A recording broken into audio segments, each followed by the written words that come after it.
Nous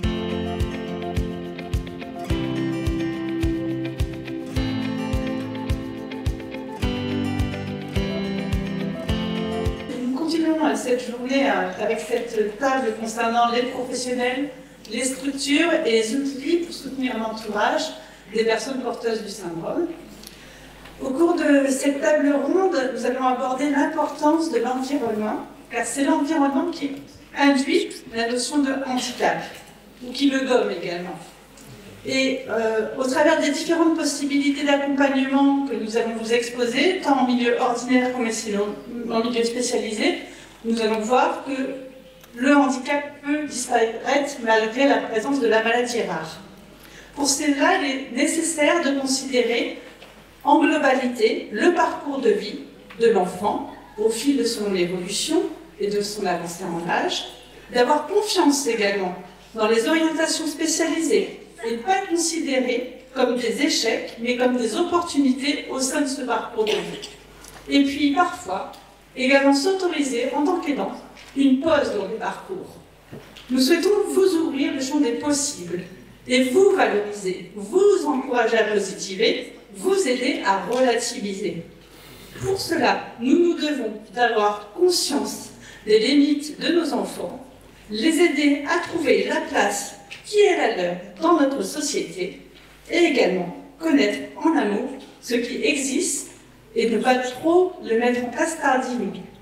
Pour cela, nous allons avoir la chance d'avoir l'exposé de ces propos et les ressources qui sont mobilisables. Je vais laisser les intervenants se présenter et puis poursuivre le propos. Bonjour, je me suis déjà présenté ce matin. Fabien Bourg, voilà, je suis médecin à l'hôpital Arnaud d'Aille et je vous présenterai la structure après tout à l'heure pour qu'on accueille des personnes à partir de 18 ans, donc adultes, en séjour qu'on appelle SLR, séjour de réadaptation, voilà, et de durer à peu près 1 mois et répéter les jeunes tout au long de leur vie, quand ils ont envie de venir. Bonjour à tous, donc Nélia Nabi, je suis coordinatrice de parcours à l'équipe Relais Handicap Rare, basée sur la Lorraine Champagne-Ardenne et plus précisément sur la Champagne-Ardenne.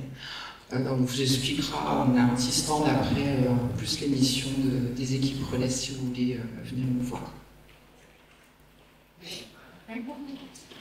Bonjour à tous, je m'appelle Marie-Christelle Marseille, je suis maman de Victoire, porteuse du syndrome, qui est âgée de 18 ans et demi. Je suis également enseignante en classe de CE2 et j'ai participé avec quelques amis de rédaction à l'élaboration du livret Scolarity. Voilà. Bonjour, je suis Marie Lévaux, je suis médecin au SMR Pôle de Dames dans le service occitan qui accueille les enfants, donc c'est à partir de 7-8 ans et jusqu'à leur majorité pour des séjours de réadaptation comme dans le centre d'André. Bonjour, donc je m'appelle Laurence Calais, je suis chargée de mission Relations Famille au sein du CAPS 54-51. Donc j'accompagne les familles dans la relation avec l'établissement, donc un établissement public de Meurthe-et-Moselle et du 51, donc, qui accueille entre autres le CERMES de Dombasle qui nous a été décrit ce matin. Donc je suis là pour vous parler de mon expérience, mais je suis aussi auteur du livre Mon Tour de France à vélo en solitaire et solidaire, donc au cours duquel j'ai aussi rencontré beaucoup d'entre vous et beaucoup de familles. Merci pour ce temps de présentation. Nous allons d'abord, au sein de cette table ronde, échanger sur les évolutions des enfants, de la jeunesse et la scolarité, le ressenti en tant que maman et enseignante par Marie-Christelle. Oui, alors c'est à moi que revient l'honneur d'ouvrir cette réflexion. Voilà, moi je parlerai avec la double casquette, avec la casquette de maman, puisque notre fille a vécu et est en train de vivre les 2 temps de la vie d'un enfant que vous êtes en train de voir affiché derrière moi. Et j'interviens également avec la casquette d'enseignante et le regard posé sur, voilà, sur les difficultés rencontrées parfois par les enfants dans les écoles. Alors, à travers mon expérience et puis la vôtre forcément, parce que je pense que vous trouverez des similitudes dans mon parcours, Victoire donc, a eu ce premier temps qu'on a appelé le temps des progrès. Donc ce temps où l'enfant, très très bien accompagné, beaucoup stimulé, avec de nombreuses prises en charge orthophoniques, psychomotricité, ergothérapie, etc. L'enfant, voilà, nous émerveille et voilà, nous prouve par tous ses efforts qu'il est capable de nombreux progrès. Donc voilà, on assiste à toutes ces choses qui sont l'accès à l'écriture, l'accès à la lecture, l'accès au langage, plein de choses qui se développent de mieux en mieux avec le temps, au fil des années. Donc ce premier temps, le temps des progrès présente quand même des difficultés, voilà, vous verrez, vous voyez de quoi je veux parler, hein. Ces difficultés, voilà, une année ça va bien parce que l'enseignante est avec nous, hein, dans le projet et dans l'accueil, et puis des années plus difficiles où les choses se compliquent parce qu'on a moins de communication et qu'on rencontre davantage de difficultés. Donc, quoi qu'il en soit, il est certain que je dirais qu'avant, au-delà d'être focus sur les apprentissages scolaires, je pense qu'il faut être avant tout très très attentif au bien-être de nos enfants à l'école. On y porte une grande attention, mais on y porte une attention souvent un peu déviée par la question des apprentissages scolaires. Et on peut se retrouver à regarder davantage les apprentissages que le bien-être de l'enfant. C'est ce que j'ai fait, c'est ce que peut-être d'autres font, c'est peut-être ce que je regrette. Parce que voilà, Victoire a très très bien évolué, a eu un parcours scolaire, voilà, elle est allée jusqu'en 6e en ordinaire. En 5e, elle a été orientée en Ulysse. Dans cette Ulysse, malheureusement, finalement, elle faisait énormément d'inclusion. Parce que, je dis malheureusement, alors sur le coup, c'était une fierté, sur l'après-coup, j'ai compris. Voilà, elle a fait de nombreuses inclusions, et dans ces inclusions, eh bien, elle se retrouvait à égalité de travail et d'exigence que les autres. Donc finalement, bien apprendre et bien comprendre, c'est une chose, mais bien prendre en considération voilà, toutes les limites d'apprentissage de nos enfants, mais aussi leurs limites physiques, leurs limites émotionnelles, leurs limites psychologiques. Probablement que moi, je ne l'ai pas fait assez bien. Peut-être que d'autres commencent de se questionner à ce sujet. Et voilà, je suis là pour leur dire, eh bien, si vous vous questionnez, vous avez raison. Puisque nous, on est arrivé au 2e temps que les parents des plus grands connaissent, ce temps où les choses se compliquent. Nous l'avons appelé le temps où les choses se compliquent, je l'ai appelé par cœur le temps. C'est que les mots étaient bien choisis. Et bien voilà, c'est l'âge où voilà, Victoire est allée jusqu'en 3e en Ulysse. Donc beaucoup de travail, beaucoup d'efforts, je pense beaucoup de sacrifices aussi, des temps probablement de sorties familiales qui ont été échangés contre 2 heures de devoir en plus.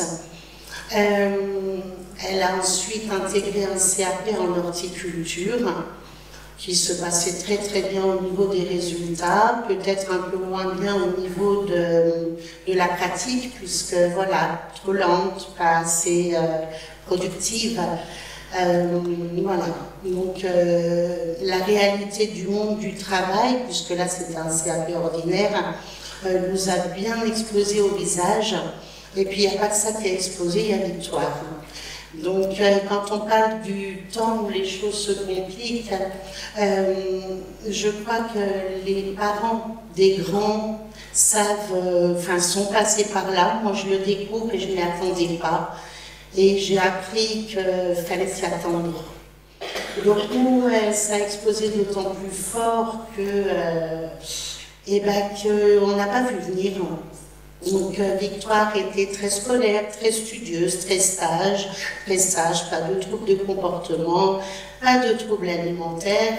Bref, nous disions qu'on avait la chance d'avoir un syndrome pas trop agressif.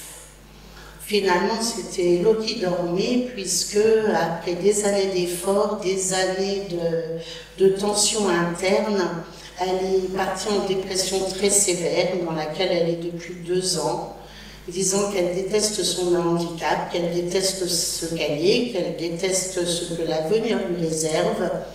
Et finalement, on s'est rendu compte qu'on avait énormément travaillé pour l'acquisition d'une vie la plus ordinaire possible et qu'on a fait une énorme erreur. On aurait certainement dû beaucoup plus travailler à lui ouvrir les portes du milieu adapté et lui montrer qu'on y est très heureux, très épanoui et qu'on y a plein de possibilités aussi. Donc voilà, donc si parfois dans vos réflexions personnelles vous vous interrogez, ben là encore j'ai envie de vous dire, vous faites bien de le faire. Parce que mon expérience pourrait être semblée unique, mais Victoire à l'heure actuelle vit la même chose que plusieurs de ses camarades du même âge, qui sont plus ou moins tous dans la même situation, plus ou moins tous dans des situations extrêmement tendues, marquées par des hospitalisations, par des déserts en psychiatrie, par des choses très très difficiles à gérer, auxquelles nous n'étions absolument pas préparés. Donc, aujourd'hui, je suis quelque part contente de participer sur cet aspect-là, de me dire peut-être que mon témoignage vous fera quelque part regarder peut-être un peu, voilà, avec des yeux peut-être différents ce que vous êtes en train de vivre. Et puis, ce témoignage qui est à travers ma voix, celui de mes amis qui ne sont pas venus, puisque justement certains ne sont pas venus parce qu'épuisés et auraient pu être là aujourd'hui. Tous ensemble, on a envie de dire... on a fait des erreurs et peut-être qu'avec nos enfants surstimulés, suraccompagnés, et voilà, peut-être qu'on est là pour vous dire, on a peut-être moyen de faire les choses autrement, de les voir autrement un peu plus tôt, et sachez aussi, et ça, ceux qui sont autour de moi le diront avec moi, qu'on a de nombreuses aides dont on ne connaît pas toujours l'existence, dont on connaît l'existence mais dont on ne sait pas assez de choses. Donc voilà, on est là pour vous dire que des accompagnements existent, que des réflexions peuvent se poser et que quoi ? Et qu'il faut anticiper les difficultés. Donc, on a beaucoup discuté lors de visio. Alors, je suis désolée, je commence un petit peu toute seule. Voilà. On avait beaucoup discuté lors des visios préparatoires à cette intervention. Et on a listé ensemble des choses peut-être à faire ou auxquelles être vigilant lorsqu'il s'agit d'anticiper les difficultés. Donc, vous les voyez derrière moi, moi je les vois à l'écran, donc je vais un petit peu les suivre basiquement. Donc, la première des choses est de considérer les limites de notre enfant. Et souvent, dans limite, on entend limite peut-être intellectuelle, et parfois ils n'en ont pas tant que ça. Ils sont capables d'énormément de choses, mais leurs limites émotionnelles, psychologiques et de physique, je crois que, voilà, pour ma part, on n'a pas été assez vigilant à ça. Ne pas projeter ses propres désirs et projets.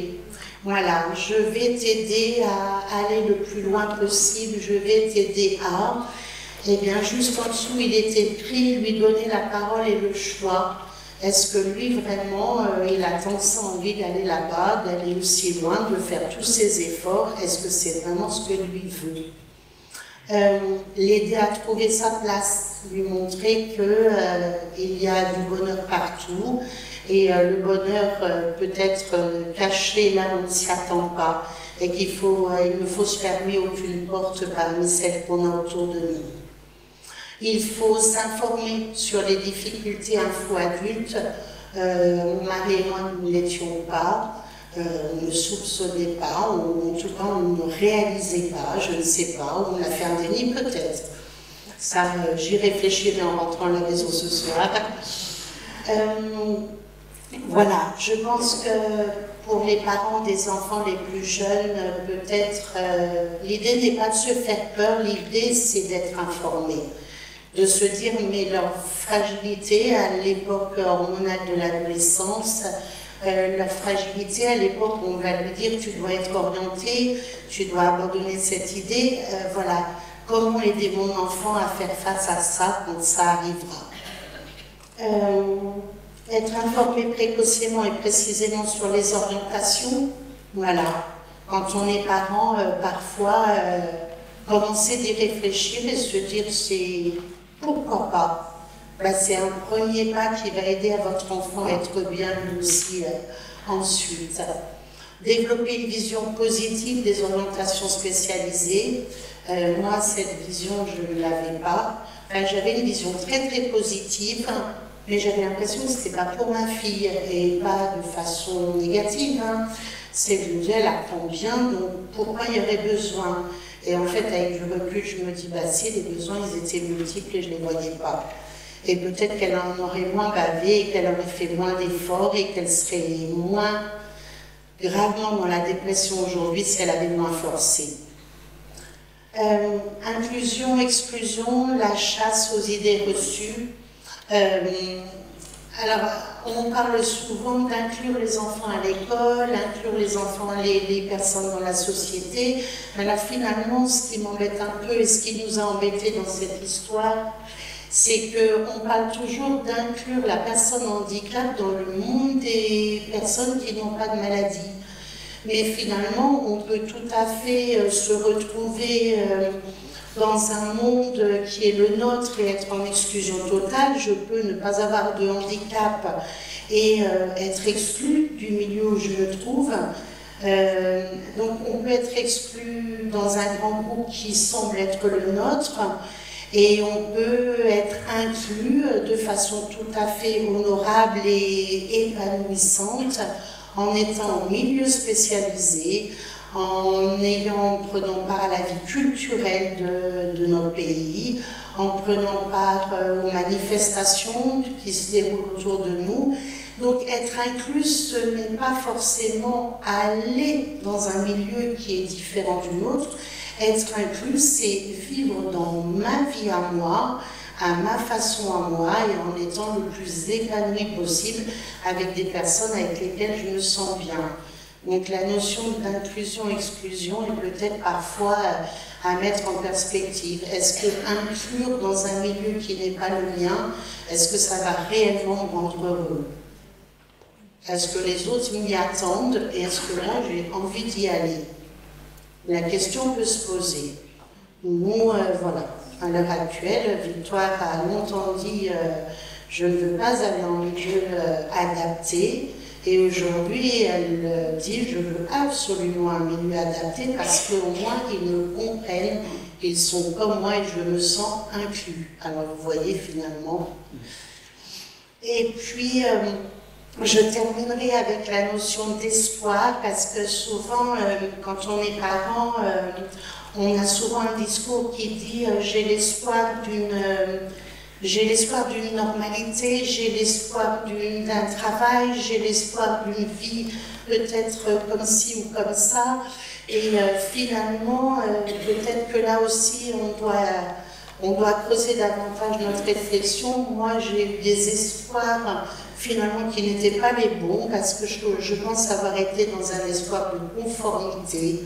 C'est-à-dire, il y avait autour de moi ce que je connaissais, mon monde ordinaire. Et il me semblait que l'espoir, c'était d'amener Victoire au mieux dans ce monde ordinaire pour y trouver sa place. Et j'ai un peu tardé à comprendre, mais finalement, sa place à elle, c'est là où elle est bien, et ça n'est pas forcément dans ce que j'imaginais. Donc, méfions-nous peut-être des espoirs que l'on a, qu'est-ce qu'on cherche dans le fond? Est-ce qu'on cherche à les amener à nous, à nos vies, ou est-ce qu'on cherche réellement à leur offrir le bonheur et un milieu parfaitement épanouissant pour eux? Voilà. Alors, je vais laisser la parole maintenant.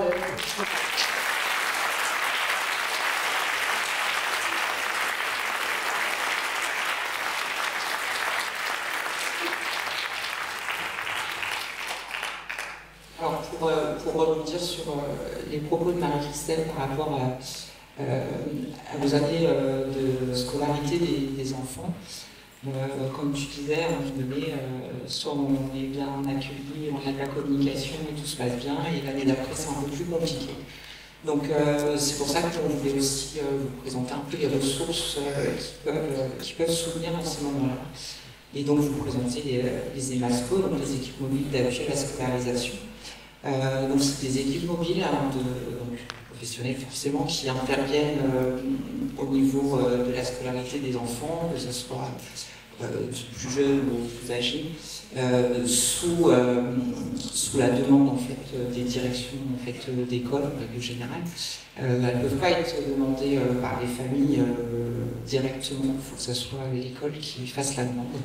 Donc c'est des professionnels qui viennent en fait observer en classe vos enfants et qui peuvent apporter un soutien avec des préconisations et apporter un réseau d'experts aussi pour pouvoir faire certaines évaluations et continuer ces préconisations. Donc ça peut aider en tout cas les professionnels qui accompagnent vos enfants dans les milieux scolaires. Qui peut en tout cas soutenir. C'est toi qui reprends le livre scolaire. Alors là, pour le coup, je vais vraiment partir sur le versant scolaire. Je pense que là, peut-être la plupart d'entre vous ont découvert la publication récente d'un livret qu'on a appelé le livret scolarité, qui avait pour plusieurs objectifs, en fait, qui étaient peut-être d'éviter aux familles d'être les seuls interlocuteurs auprès des enseignants pour essayer de leur confier voilà, les précautions à prendre par rapport au goûter, les précautions à prendre par rapport à la vie en général, les ports de charge éventuellement, leur psychologie un peu particulière qui demande d'être attentif à leur grande sensibilité, etc. etc. Donc, pour éviter aux familles d'être un peu, voilà, de se mettre trop en avant au risque d'avoir le sentiment de sortir de leur rôle de parent et de devenir un peu conseiller, on a élaboré ce livret qui peut permettre,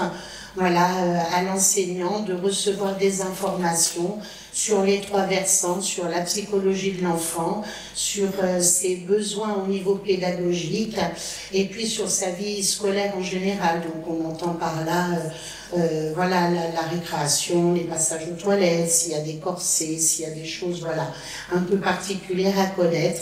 Donc on espère que ceux qui en auraient besoin en ont eu connaissance, et si ça n'est pas le cas, n'hésitez pas, il y aura un stand dans lequel tout à l'heure vous pourrez éventuellement venir et le consulter ou bien l'acheter.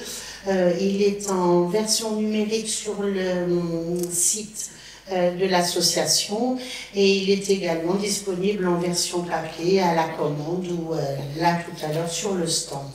Voilà. Alors, je laisse la place à l'auteur. Merci. Du coup, nous, Fabien et moi, on est là pour parler un petit peu de ce qu'on vient faire donc, dans ces services de SMR, donc les services de soins médicaux et de réadaptation. Alors nous, on n'est pas un appui à la scolarité, voilà, on s'inscrit un peu dans l'histoire de l'enfant. Alors moi de mon côté, l'enfant, parce qu'effectivement, nous, à Pôle d'Autun, on accueille les enfants donc, à partir de 7-8 ans jusqu'à leur majorité. Et à la majorité, on fait la transition vers l'hôpital Marin d'Antaille. Et voilà, on s'inscrit un petit peu comme une pause finalement dans le parcours de l'enfant. On vient voilà, permettre aux jeunes de se rencontrer, déjà effectivement de rencontrer d'autres enfants ou d'autres adolescents porteurs du syndrome. On permet aux familles effectivement de se poser aussi, de prendre un petit peu du recul quand leur enfant n'est pas là, changer un petit peu de rythme, voilà, réfléchir à des choses auxquelles on n'a pas le temps quand l'enfant est là et qu'on est pris dans le rythme de la vie quotidienne. On a aussi évidemment un rôle sanitaire et éducatif. On va voilà, peut-être aussi servir de tremplin pour certains apprentissages sur des actes de la vie quotidienne que l'enfant a du mal à mettre en place à la maison. On peut aussi être là pour apprendre à faire son injection d'hormones de croissance tout seul, s'autonomiser un petit peu sur le port du corset, sur le port de la VMI. Voilà, on va travailler sur ces aspects-là. Et évidemment avoir un rôle aussi en rééducation avec nos diététiciens, nos enseignants d'activité physique adaptée, ergothérapeutes, orthophonistes, psychomotriciens qui vont venir travailler en plus des connaissances diététiques, de la pratique d'activité physique aussi, beaucoup ce travail de collaboration, de coopération avec les pairs, d'entrer en relation. Voilà, on va tous œuvrer au travail sur les habiletés sociales. Et on va aussi permettre des fois de servir de tiers entre par exemple un établissement médico-social avec qui la famille a un peu du mal à communiquer parce que les relations se tendent, parce que le syndrome n'est pas bien compris, ou voilà, et pouvoir voilà, intervenir en disant voilà, nous on va pouvoir partager l'expérience qu'on a avec l'enfant dans notre SSR, pas forcément pour venir voilà, asséner des connaissances ou des choses comme ça, mais dire voilà, chez nous ça se passe comme ça, nous on a pu mettre ça en place, voilà comment le jeune se situe quand il est chez nous, voilà comment il se comporte quand il est chez nous, voilà, et essayer de faire un petit peu ces enquêtes avec eux, commencer à lancer un petit peu les enquêtes de quand on a des troubles du comportement, pourquoi est-ce qu'il y a des troubles du comportement en ce moment, voilà, essayer de les aider à dépeloter un petit peu la pelote de laine qui fait qu'on ne comprend pas ce qui se passe en ce moment. Je passe la parole à Fabien pour le côté adulte. Et vous accueillez à partir de 8 ans, c'est ça? Oui, à peu près 7-8 ans. Ça va être un premier séjour qui va être court, une prise de connaissance qui va durer 5 jours et 4 nuits, et puis on va augmenter le temps d'accueil au fur et à mesure jusqu'à atteindre 3 semaines. Et les familles restent pendant Alors les familles, non. On accueille les enfants, c'est bien de le dire, on accueille les enfants sans les familles. Alors le premier jour, il y a un jour d'accueil où la famille est accueillie et on fait un entretien assez large sur tous les sujets qui touchent l'enfant, sur le plan médical, mais aussi sur le plan éducatif, diététique, tous les sujets qui concernent l'enfant. Et après, il va y avoir le temps de la séparation. Et on va se séparer et l'enfant va rester avec nous et les parents vont partir. Alors soit rester dans le coin pour visiter la belle région toulousaine et revenir le vendredi pour nous voir, soit rentrer chez eux et reprendre le cours de leur vie avec un enfant qui est chez nous et qui va interagir avec eux par téléphone, en visio, voilà, ou pas du tout. Si les parents ou si l'enfant n'en a pas la volonté, on ne va jamais forcer évidemment les relations. S'ils n'en ont pas envie, ça se fait pas. Mais les parents peuvent évidemment nous appeler. Moi, c'est ce que je leur dis au premier séjour. c'est ouvert 24h/24. Les parents peuvent aussi nous appeler à 3h du matin pour savoir comment ça va, si jamais ils sont très, très inquiets de cette première vie, de cette première séparation. On a une équipe qui répond 100% du temps.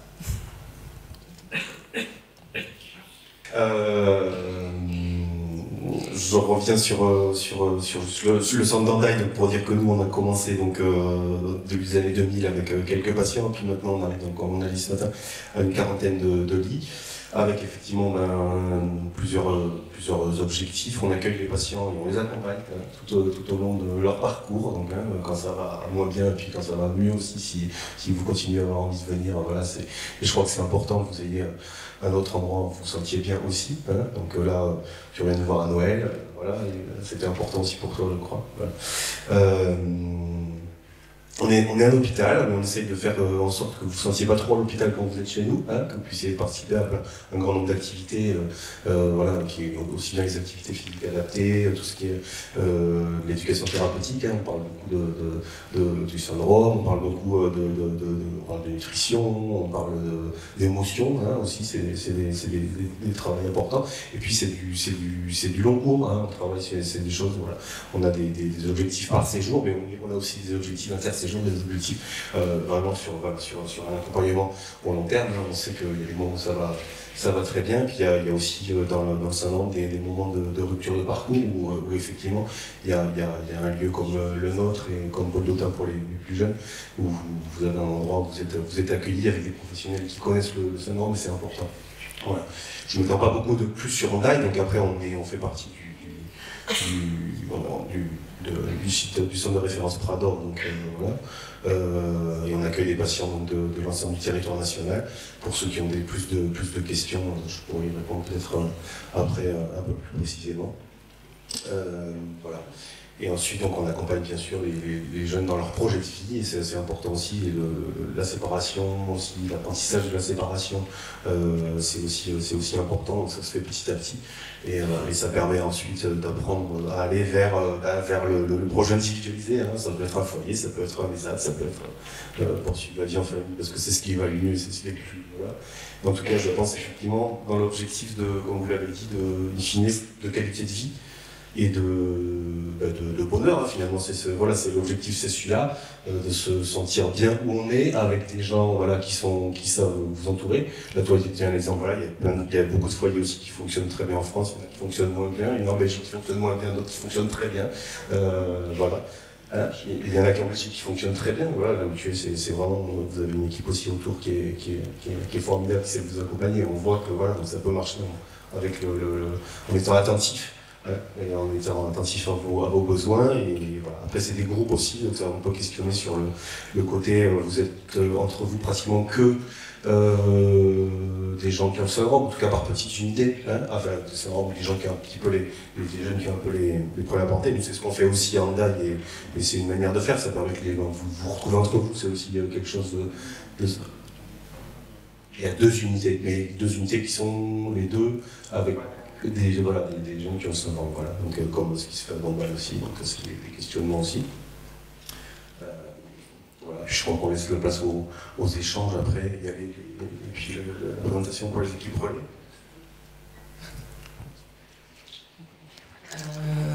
Compliqué pour me parler après, Morgane. Du coup, les équipes relais handicap rare, donc voilà, 13, une pour chaque grande région, c'est écrit.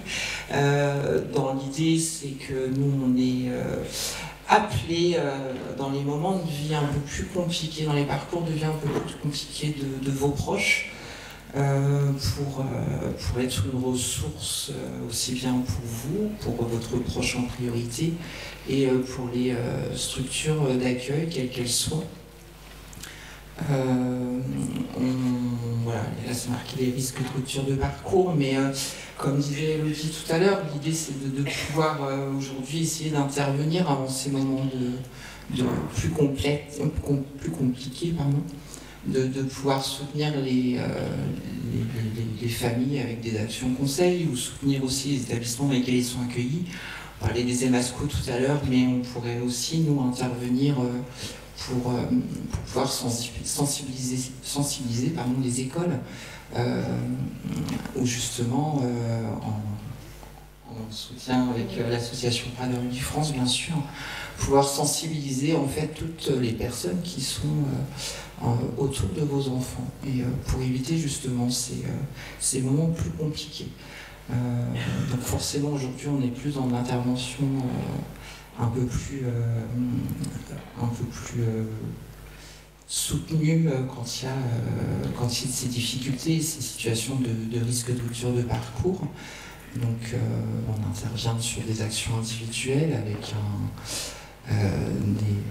des temps d'observation, des temps d'évaluation, de la mise de ressources, du réseau qu'on peut avoir sur le territoire, de faire du lien aussi, un tiers médiateur, parce que ça peut être aussi des moments un peu plus compliqués où la communication peut être un peu coupée.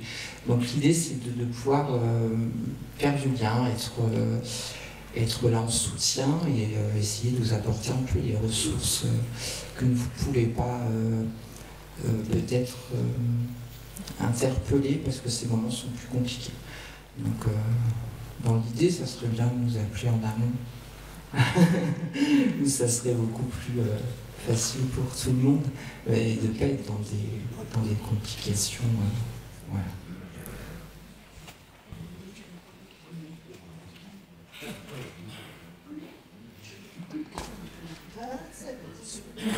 J'arrive. Donc, bon, c'est pas grave. Hein. Je vous parlerai sans diapo, mais ça m'arrange parce qu'on va faire vite. Hein, voilà. Et je ferai comme Morgane, que je remercie d'avoir eu un support papier, parce que moi aussi j'ai un support papier, j'arrive pas sans. Voilà, et je vais rebondir un petit peu sur les propos de Morgane, puisque j'avais prévu de vous parler de la place des familles dans les établissements médico-sociaux. Effectivement, on a parlé des centres de répit donc pour les enfants, pour les adultes, et puis vient le temps où on fait le choix, où la personne fait le choix d'aller dans un établissement social, médico-social. Donc, quelle est la place de la famille dans cet établissement-là, en fait, puisque donc les personnes font le choix d'aller y vivre ou d'aller y passer la journée, en tout cas, mais quelle est la place des familles à ce moment-là? Donc, la famille a plusieurs places, en fait. Elle a une place auprès de la personne, déjà par la protection juridique que vous aurez choisie, la place dans l'histoire de la famille, dans son environnement. C'est vous qui êtes détenteur de l'histoire de la personne et qui serez toujours interrogé pour connaître, pour donner des informations sur ses habitudes, comme on parlait aussi dans les hébergements temporaires, mais aussi dans les hébergements permanents, bien sûr. Et puis une place aussi, et Morgane en a parlé, dans la représentation de l'établissement qui s'appelle le Conseil de la vie sociale. C'est très important parce que donc, nous, les professionnels des établissements sociaux, médico-sociaux, auront toujours besoin de la famille pour accompagner les personnes qui nous sont confiées. Donc, depuis quelques années, on a aussi une autre notion qui est apparue, et on va en parler juste après, puisqu'on a la notion d'aidant qui est apparue, et qui permet de laisser une nouvelle place à la famille qui devient aidant. Donc, on a vu fleurir, depuis le Covid surtout, une multitude d'offres, beaucoup d'offres, de dispositifs destinés aux aidants, et c'est une bonne chose, et donc on en parlera juste après. Donc j'avais aussi prévu aussi de vous donner quelques verbes qui on va dire nous donnent un petit peu la connotation du travail, du rôle de la famille en fait dans les établissements sociaux et médico-sociaux. On parle maintenant de faire avec, de faire ensemble, de coopérer, de collaborer, de travailler ensemble. Et là, c'est vraiment des verbes qui sont forts et qui nous donnent autant de façons d'envisager le travail avec les familles, qui disent autant de la volonté réelle d'impliquer les familles dans les pratiques éducatives que du respect de la loi. Et c'est important. Il ne s'agit pas de faire et de donner des comptes à la famille après, mais il s'agit bien de faire avec la famille. Et on a besoin de la famille pour accompagner la personne qui nous est confiée. Par contre, Morgane, il n'a pas perdu ses feuilles. Hein.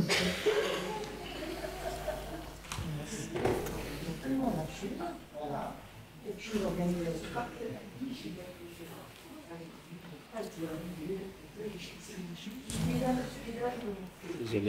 Donc l'entrée en établissement, elle représente toujours un moment clé pour la personne accompagnée. Donc ça fait partie des étapes importantes de la vie, bien sûr. Il peut s'agir du passage à l'âge adulte, donc d'un IME vers un service pour adultes, du passage du milieu ordinaire vers le milieu spécialisé, et il peut s'agir d'une demande de la personne adulte vers une autonomie, ou d'une nouvelle orientation. Quelle que soit la raison de cette démarche, bien sûr, elle sera toujours accompagnée du consentement de la personne. Bien sûr, on parle aussi d'accueil à temps plein, d'accueil à temps partiel, d'accueil de jour ou d'hébergement. Et l'accueil, au moment de l'accueil dans l'établissement social médico-social, ce passage-là peut présenter, je dis peu parce que ça ne vient pas toujours à l'esprit quand l'étape-là se réalise, un véritable répit pour la famille. On parle de répit et pour la famille et pour leur entourage, même si au départ on n'identifie pas toujours. En effet, la personne étant accompagnée au quotidien, la famille peut à ce moment-là souffler. Donc vous pouvez souffler, vous retrouver, envisager un espace personnel. Donc cette entrée est également bénéfique, bien sûr, pour les frères et sœurs, donc qui sont souvent, bien sûr, en première ligne, lorsque la personne est à domicile.